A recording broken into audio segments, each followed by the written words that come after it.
జీ5 ఉండగా మీ favourite TV shows ని మీరు అస్సలు మిస్ అవ్వలేరు. Complete free. సీను, ఏమైందిరా?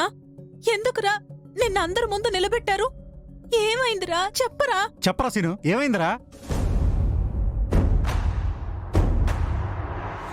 అన్నయ్య, ఏంటన్నయ్య ఇది? నా కొడుకు, మన ఇంటి బిడ్డ, ఇలా అందరి ముందు తప్పు చేసిన వాడిలా నిలబెట్టారు. ఏం జరిగిందన్నయ్యా?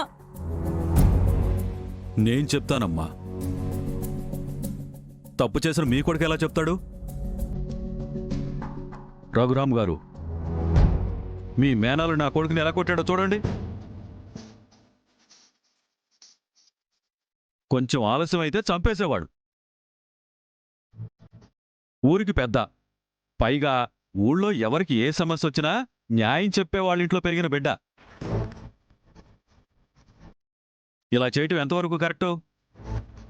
మాటలు మాత్రమే కాదు, చేతల్లో కూడా ఉండాలి.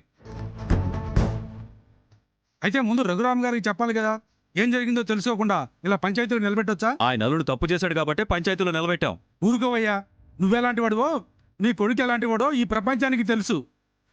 అందుకే కదా మా నాన్న నిజాయితీగా ఎరువుల షాప్ తెరిచి ప్రజలకి మంచి చేయాలని ఎరువులు ఇస్తుంటే ఆయన ఏం చేశాడో తెలుసు కదా. నేను క్షమించాలని తప్పు చేశాను, ఒప్పుకుంటాను. ఒక అమ్మాయి మీద దాడి చేసి మొహం కాల్చాలనుకున్నాను, అందుకు శిక్ష అనుభవించాను.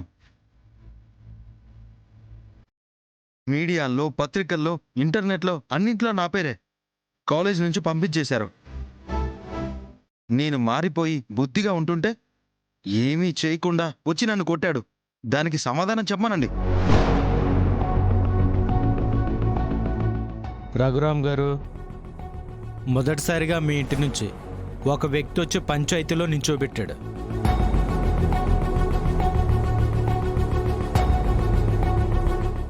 అసలు ఏం జరిగిందో మీరైనా అడిగి చెప్పండి. సీను, ప్రభాస్ని ఎందుకు కొట్టావు?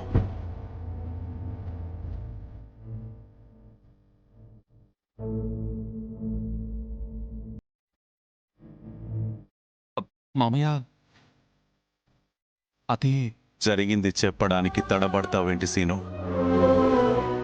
ఏం జరిగిందో చెప్పు.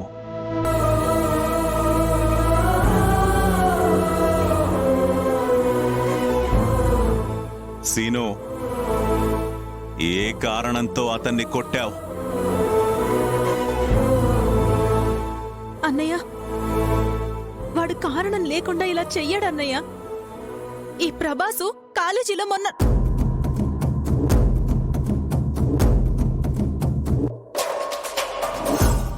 ఎవరో అమ్మాయి మీద దాడి చేశాడు కదా, అందుకు కొట్టుంటాడు వీడు. అది అప్పుడే అయిపోయింది కదా.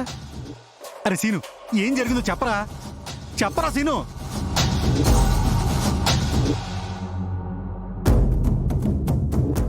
సీను, ఏం జరిగిందో చెప్పరా.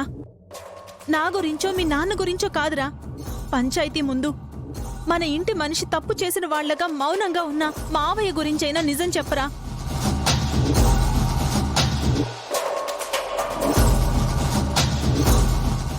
జీ5 యాప్ డౌన్లోడ్ చేసి అన్ని ఎపిసోడ్స్ పూర్తి ఉచితంగా చూడండి.